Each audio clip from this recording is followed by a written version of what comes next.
नहीं तो कभी नहीं, अब ये लड़ाई अस्तित्व की है। जी हाँ, सही सुना आपने। आज मुंबई के प्रसिद्ध आजाद मैदान में कुछ ऐसा नज़ारा देखने को मिला जिसे देखने के बाद लोगों के आंखों में आंसू भर गए।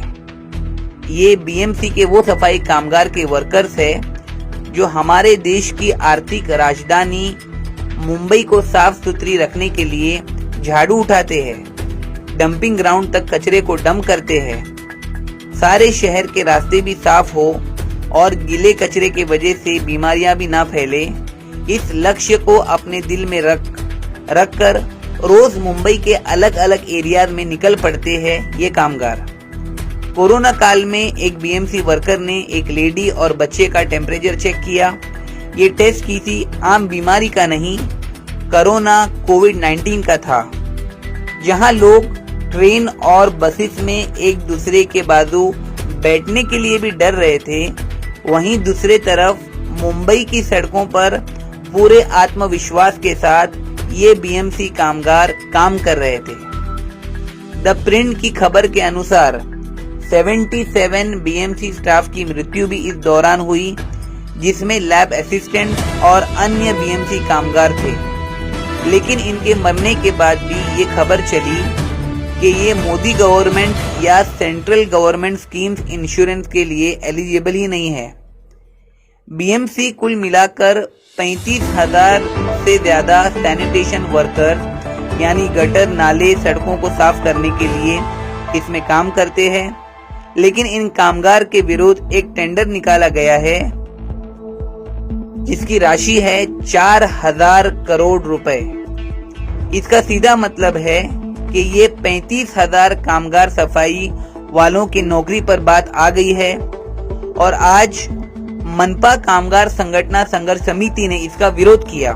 और विरोध क्यों भी ना करे, जब जानकारी दिए बगैर 4,000 करोड़ रुपए का टेंडर निकलता है तो उन 35,000 बीएमसी वर्कर्स के दिल पर क्या गुजर रही होगी, जिन्होंने मुंबई सिटी में लगातार अपने खून पसीने को एक कर साफ सफाई किया और अपनी नौकरी का योगदान किया। मुंबई के आजाद मैदान में पत्रकार के सामने कामगारों ने भी इस टेंडर का विरोध किया। सालों से काम कर रहे ये वर्कर्स काफी आश्चर्य है कि इस टेंडर को किस आधार पर निकाला गया है।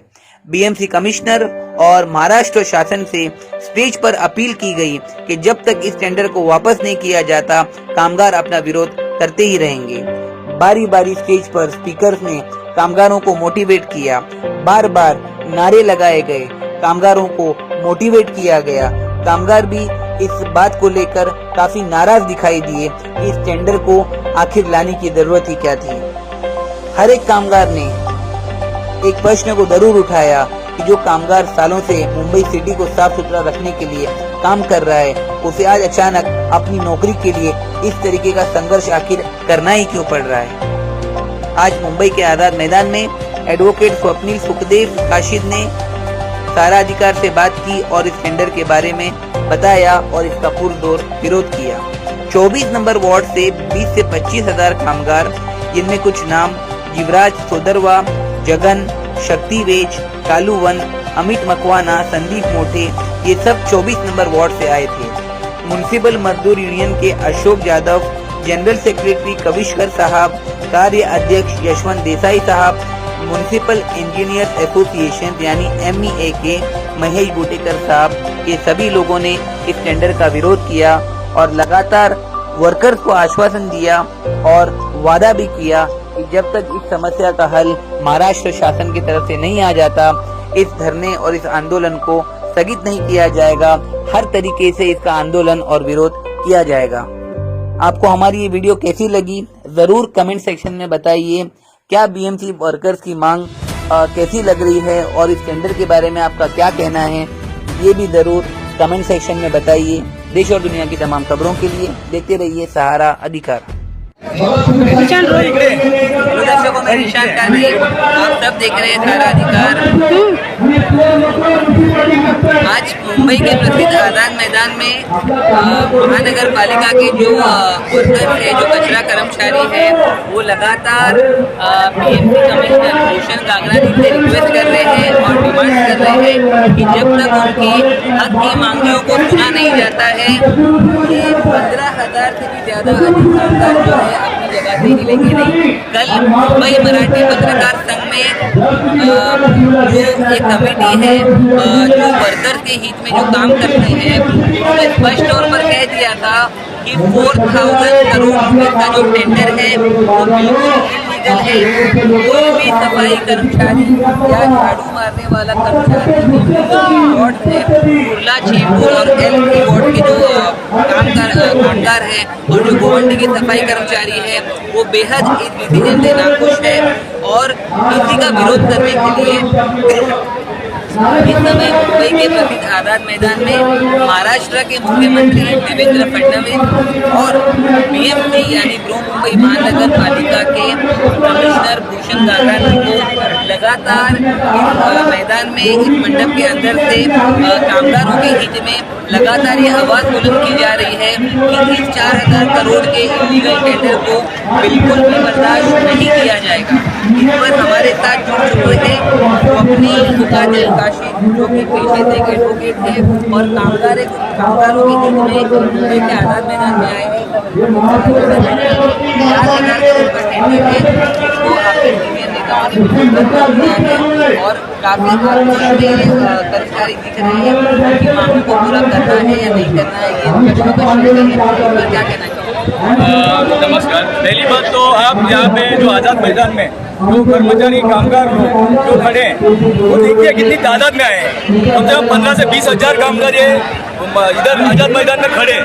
क्यों खड़े हैं? उनकी एक वाजबी, उनकी एक मूल एक मांग है कि खाजगीकरण, कॉन्ट्रैक्टीकरण वो नहीं चाहिए। क्यों नहीं चाहिए? क्योंकि उससे सिर्फ फायदा होगा वो कॉन्ट्रैक्टर का होगा, ना किसी कामगार का होगा, ना किसी कर्मचारी का होगा। उससे सिर्फ फायदा होने वाला है वो सिर्फ कॉन्ट्रैक्टर को, ठेकेदार को। मतलब ठेकेदार अमीर बनते जाएगा और कामगार का शोषण ये बहुत बड़े पैमाने में होते रहेगा। उसके भी आगे आपको मालूम रहेगा तो 4 कोर्ट बिल पास हुए, वो पूरे कोर्ट बिल है, वो कामगार विरोधी, कामगार के हित में एक भी उसमें से रूल्स रेगुलेशंस, उसमें जो अमेंडमेंट हुआ है वो पूरा सख्त तौर से गलत है, कामगार के हित में नहीं है, अहित में है। तो हम सब लोग यहाँ पे इकट्ठा हुए हैं। क्यों हुए? क्योंकि हमें जो कॉन्ट्रैक्टीकरण है, जो खाजगीकरण है, उसके हम विरोध में एल्गार मोर्चा हम लोग ने किया है और भूषण गागरानी साहब से हमारी और केंद्र सरकार और अपने जो केंद्र सरकार में दिल्ली में जो मंत्री महोदय हैं, जो वरिष्ठ अधिकारी हैं, उनसे हमारी हाथ जोड़ के विनती है कि खाजगीकरण को प्रोत्साहन मत दीजिए। कामगार को उसकी जरूरत नहीं है। कामगार खाजगीकरण की वजह से कामगार को बहुत बड़ा नुकसान होगा। उनकी नौकरियां हैं वो भी आगे जाके अच्छी तरीके से नहीं रह पाएंगी। उनको जो स्तर है काम का वो पूरी तरह से गिर जाएगा। कॉन्ट्रैक्टीकरण आ गया तो जो आप मुंबई में जो देख रहे हैं, जो स्वच्छता का माहौल है, जो अच्छा आपको दिखता है कि अभी पहले जैसे पानी जमा होता था लेकिन अभी पानी नहीं जमा हो रहा है, पहले कचरा रहता था लेकिन अभी कचरा नहीं रह रहा है। बहुत सारी सुधारणाएं ये हमारे बृहन्मुंबई महानगर पालिका कामगारों ने की है। कामगारों ने जी तोड़ मेहनत करके जो अभी मुंबई को स्वर्ग जैसा बनाया है। कॉन्ट्रैक्टीकरण आ गया तो वो स्वर्ग जैसी अपनी मुंबई पूरी नर्क जैसी हो जाएगी। उसके लिए हमारे जो स्वर्गवासी नेता थे, स्वर्गवासी जॉर्ज फर्नांडिस साहब, शरद राव साहब, सुखदेव गाजी साहब, उन्होंने जो हमें सिखाया है कि कामगारों के लिए लास्ट तक लड़ना है, आखिरी सांस तक लड़ना है, वही हम दिल में रख के कि हम लड़ेंगे, बहुत लड़ेंगे और न्याय दिला के ही रहेंगे कामगारों को। कामगारों का खाजगीकरण होने नहीं देंगे। के लिए हम बहुत विरोध कर रहे हैं उसका।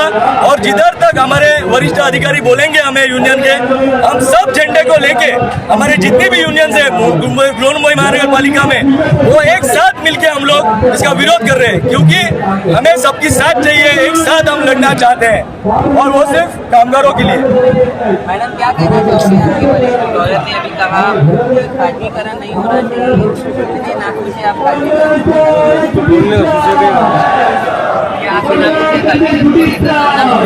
क्या खाजगीकरण नहीं होना चाहिए?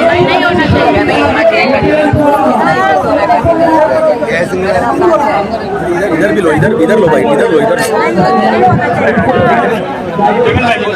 सर क्या कहना चाहोगे खाली दल का विरोध होना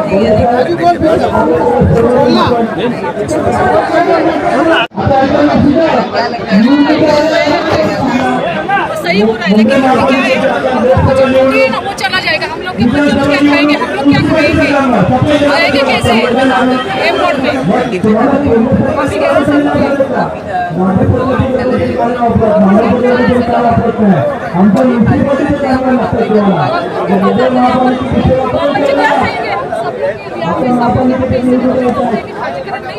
अगर आपके वार्ड की मैं बात करूँ तो टोटल जो लेडीज है महिलाएं हैं जो कचरा उठाने का काम करती हैं, देखा आपने ये वार्ड में महिला, ये जो एक वार्ड में महिला एम्प्लॉय है जो अपने फाइनेंशियल को लेकर जो है बहुत मेहनत करते हैं, कचरा उठाने का काम करते हैं और ऑलमोस्ट सभी लोग जो है वो प्राइवेटाइजेशन के खिलाफ है। हमारे साथ एडवोकेट स्वप्निल ने साफ तौर पर यही कहा था कि जब तक प्राइवेटाइजेशन को और कॉन्ट्रैक्ट को रोका नहीं जाएगा तब तक मुंबई के आज़ाद मैदान में धरना प्रदर्शन कंटिन्यू चलता ही रहेगा। किसी भी हालत में इसे बर्दाश्त नहीं किया जाएगा। अब देखना ये है कि मुंबई महानगर पालिका और महाराष्ट्र शासन की तरफ से इस पर किस तरीके का डिसीजन आता है। हमारा ये वीडियो कैसे लगा जरूर कमेंट सेक्शन में बताइए। देश और दुनिया की तमाम खबरों के लिए देखते रहिए सहारा अधिकार। आपल्याला पुढे धोका आहे हे आयुक्तांपर्यंत गेलं पाहिजे, हे काम आपण सगळ्यांनी करावं अशी इच्छा आहे। सर नमस्कार, क्या कहना चाहोगे आज के आंदोलन को लेके जो कमिश्नर सर से आप लोगों की बैठक हुई है, उस विषय को लेके हमारी जनता को बताइए। आज जो यहाँ प्रियंका म्यूनसिपल कर्मचारियों का मोर्चा आया था, इस मोर्चा का शिष्टमंडल माननीय कमिश्नर जी को मिलने गया था। कमिश्नर को सब बात बताई हम लोग ने। उन्होंने 14 तारीख का जो टेंडर निकाला है वो उसको रद्द किया जाए, ये हमारी मांग थी। उन्होंने कहा कि हमने ये टेंडर निकाला है मगर उसके अमल बजाने अभी फिलहाल नहीं कर रहे हैं, कोई करने की जरूरत नहीं है। और हमको ऐसा मालूमात मिला है कि अगर अभी नहीं कर रहे मगर उनका जो टेंडर का है वो 1 तारीख को करने वाले हैं। इसके लिए हम लोग आज हड़ताल के मुझसे आए थे, तैयारी से हम आए थे, पर आज हम लोग हड़ताल का आंदोलन नहीं कर रहे कि 1 तारीख को अगर महापालिका ने जो टेंडर निकाला और ये जो कॉन्ट्रैक्ट चालू किया तो वही दिन यहाँ का बीएमसी का पूरा स्टाफ मतलब तीव्र आंदोलन करेगा, ऐसा हम लोग ने आज। सर आप लोग को ऐसा नहीं लग रहा है कि बीएमसी मुंगेरी लाल के ऐसे सपने दिखा रही है? सही बात है, वो मुंगेरा के हासिल बेरोजगार है मगर हमारा मजदूर भी बहुत होशियार है और उनको कैसा सबक सिखाने का वो हमको मालूम है, वो हम बराबर उनको सिखाएंगे। मनपा आयुक्त ने आपको क्या आश्वासन दिया? उन्होंने कहा कि हमारे जो अधिकारी है उनसे आप बात कीजिए, कुछ मालूमात करेंगे। आप किसी की नौकरी नहीं कराने वाले, हमको नौकरी हमारे देने वाले, मगर उनको हमको विश्वास नहीं है।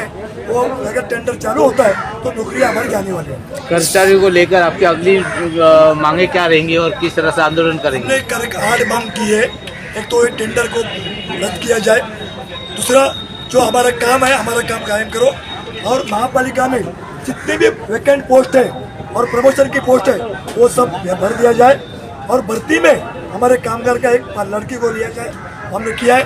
और सफाई कर्मचारियों को मालकियत की घर दिया जाए, वो भी हम लोग डिमांड किया है। और ओल्ड पेंशन स्कीम वो चालू किया जाए। ऐसे हम लोग 8 मांग डिमांड आज हम लोग ने की है। सूत्रों के अनुसार पता चला है कि लॉकडाउन में भी कर्मचारी ने काफ़ी काम किया था, उसके बावजूद उनको उनकी पगार भी नहीं मिली थी। यूनियन पेंशन को लेके भी लड़ाई लड़ रहे हो आप लोग। बहुत सारी चीज़ें जो बीएमसी लापरवाही कर रही है। बारिश का मौसम शुरू हो चुका है और मुंबई में तापमान भी काफ़ी गर्म हो चुका है, बीएमसी में खास करके। तो हमारी जो कर्मचारी है उनको किस तरह का न्याय आप दिला सकोगे? कोरोना काल में जो हमारा 11% जो डीए बढ़ गया था वो हमको दिया गया नहीं। कमिश्नर ने बोला था मगर दिया नहीं है। अब तक हम लोग लड़ाई चालू हुआ है। बाकी का लोगों ने काम नहीं किया तो उनको नहीं मिला, पर हम लोगों ने काम किया है। हमारे करीबन 750 लोग मर गए हैं कोरोना में। हम लोग काम किया पर हमारा जो दिया था बढ़ गया, वो दिया अभी तक दिया नहीं है। और बहुत से ऐसे वादे हैं म्यूनसिपल कमिश्नर ने जो किए थे मगर अब तक पूरे नहीं किए। उन्होंने कहा था करीबन हम लोग 10,000 लोगों को भर्ती करेंगे, वो भी भर्ती अभी तक हुआ नहीं है। और हमको बोला था कि हमारा जो अलाउंस है, भत्ता जो मिलते हैं वो भत्ता में मतलब डबल वार किया था, मगर उसका जो एरियस था वो भी दिया गया नहीं। ऐसे फिलहाल हमारे 7-8 डिमांड है, उन्होंने मान्य करके भी वो दिए नहीं है। उसके बारे में भी हमारा अंदर चाले। अभी बारिश का मौसम है और कई जगहों में महानगर पालिका इलेक्शन होने वाला है, इसके लिए वो संधि का फायदा लेके बीएमसी कमिश्नर जो कर्मचारी है, हम लोग बड़ा तीव्र आंदोलन करने वाले हैं, क्योंकि जो कमिश्नर वादा करके भी वो पूरा नहीं करते, उनको सबक सिखाने का मौका करेंगे। सर बीएमसी कर्मचारी जो है उनको कैंटीन में खाना भी नहीं खाने मिल रहा था। बीएमसी का क्या मेन मकसद था इस बीच को लेके? म्यूनसिपालिटी में जो वार्ड में कैंटीन होना चाहिए, वैसे कैंटीन की सुविधा नहीं है। हमारे सफाई कर्मचारी हर वार्ड में करीबन 1,000-1,200 काम करते, कचरा के हमारे 1,000-1,200 काम करते, मगर उनको कैंटीन की सुविधा किधर भी नहीं है। कानून के मुताबिक उनको कैंटीन देना चाहिए, मगर दिया नहीं है। हर वार्ड में छोटे-छोटे कैंटीन है, मगर उसमें हम लोग जा नहीं सकते। अभी हम लोग ने ऐलान किया है कि हर वार्ड में हम लोग जाके कैंटीन में हमारा खाना खाने टेंडर जर काढलं तर आपल्या सर्व संघाची काय भूमिका असेल? टेंडर जर काढलं आणि लागू केलं तर त्याच दिवशी कामगार निर्णय घेतील आणि तो निर्णय हे खूप मोठं आंदोलन असेल। तो निर्णय जो कामगार जे निर्णय घेतील तो आम्ही संघर्ष समिति का सर बीएमसी कमिश्नर ने आप लोगों को जो समय दिया है वो भी एक आश्वासन है। आप लोगों की क्या अगली प्रतिक्रिया रहेगी? किस तरह का आप जो कामगारी लोग हैं उनको मदद करोगे? एक तर असं आहे की आज प्रचंड संख्येने महापालिकेच्या घनकचरा व्यवस्थापन खात्यातील कामगार कर्मचारी इथे मोठ्या संख्येने आलेले आहेत आणि हे प्रशासनाला इशारा द्यायला आले होते की तुम्ही आमच्या सहनशीलतेचा अंत बघू नका। महापालिका प्रशासनानं जे काही टेंडर काढलेलं आहे आणि पूर्ण महापालिका कामगारांच्या अस्तित्वाचाच प्रश्न निर्माण झालेला आहे, त्या टेंडरला छेद देणारी भूमिका आम्ही महापालिका आयुक्तांसमोर मांडली। जे काही टेंडर काढलेलं आहे त्याच्यामध्ये त्यांनी जी आकडेवारी दिलेली आहे ती अतिशय फुगवून आकडेवारी दिलेली आहे आणि त्याचा दुसरा अर्थ आहे की जो कोण कॉन्ट्रॅक्टर येऊ घातलेला आहे त्याचं घर भरण्याचं काम हे महापालिका प्रशासन करतं। दुसऱ्या बाजूला आम्ही जे परमनंट नेचरचं काम आहे की जे बारमाही चालणारं काम आहे, असं काम तुम्ही कंत्राटी पद्धतीने करून घेता कामा नये, ठेकेदारी पद्धतीने करून घेता कामा नये। याकरता कायदा आहे आणि त्या कायद्याच्या विरोधात महापालिका प्रशासन वागतंय आणि म्हणून आम्ही आज त्यांना इशारा द्यायला आलेलो होतो की तुम्ही जर ही मुजोरी तशीच चालू ठेवली तर महापालिका कामगार कर्मचारी अधिकारी स्वस्थ बसणार नाही। आणि त्याचा जो कार्यक्रम आता जाधव साहेबांनी इथे जाहीर केला त्याप्रमाणे सुरुवात आहे की आम्ही 7 झोनला आंदोलन करू, निदर्शनं करू आणि 30 तारखेला विधानसभेचं अधिवेशन सुरू होतं। आणि हा जो काय प्रश्न आहे तो फक्त कमिशनरांचा नाही तर मंत्रालयात बसलेल्या लोकांचा सुद्धा याला पाठिंबा असणार आणि त्यामुळं अधिवेशन चालू असताना पावसाळी अधिवेशन आम्ही सगळे मोर्चाने तिथे जाणार 1 तारखेला आणि त्या दरम्यानच्या काळात त्यांच्या कार्यक्रमाप्रमाणे जर 1 तारखेला टेंडर ओपन केलं गेलं तर त्याच दिवशी महापालिका कर्मचारी हे बेमुदत आंदोलन करतील। ते संपा स्वरूप सदृश्य आंदोलन असेल आणि त्यावेळेला जोपर्यंत हा निर्णय किंवा टेंडर मागे घेतला जाणार नाही तोपर्यंत महापालिका कर्मचारी मागे हटणार नाही, अशा प्रकारचा निर्णय घेतलेला आहे। आणि म्हणून या महापालिका प्रशासनानं कर्मचाऱ्यांच्या सहनशीलतेचा अंत पाहू नये, नाहीतर 1 तारखेला प्रखर आंदोलन होईल। एवढंच मला तुम्हाला सांगायचं। धन्यवाद।